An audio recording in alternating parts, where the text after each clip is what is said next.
Zibil ne var hamısı burada. Biz onu götürürük basenine, durulduruq, içirik ki cəhənnəm. Buradaki bu qoyulandan bura su gelmiyor.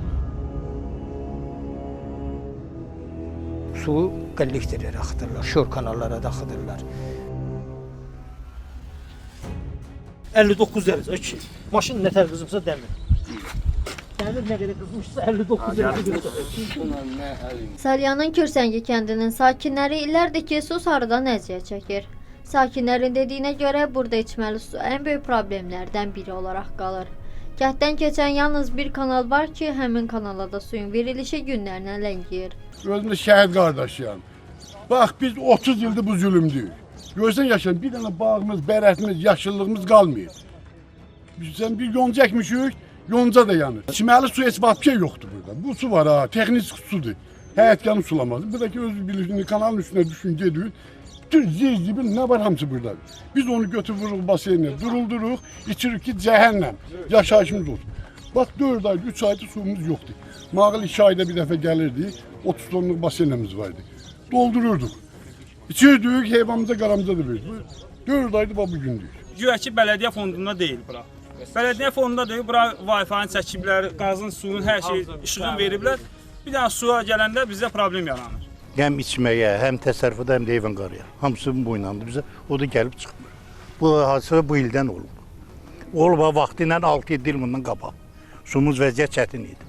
Bu il lap olub çətin. Suyun kanala gec-gec verilməsi sakinlərin sosial rifah halına da mənfi təsir göstərir. Belə olan hallarda onlar marketlərə üst tutaraq içməli su əldə edirlər.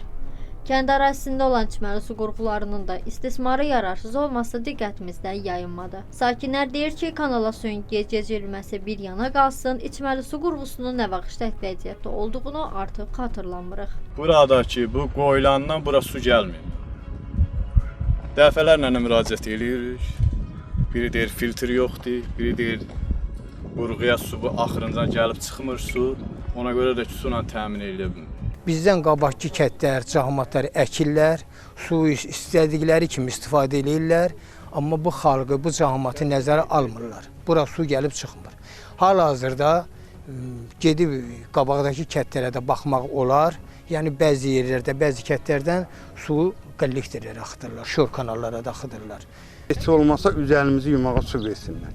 Yəni suyumuz yoxdur, maşınla alıb, maşın 10 tonu mən 70 manat aldım. İnsafla da. Mən nə qədər maaş alıram ki, nə qədər uşağım özü də veterandır. Veteranlığına görə belə hörmət edirlər bizə. Hər il bu vaxt sudan əziyyət çəkirik. Suvarmağa su tapmırıq, əkinə su tapmırıq, içməyə su tapmırıq. Bu cənab prezidentin xahişimiz odur ki, bizi su ilə təmin eləsin. Su yəni öz başınalıqdır. Suyu başdan buraxmırlar suyu. Əkinə biçinə gedir, hara gedir özləri də bilmir. Kaçalkalardan da su gəlmir.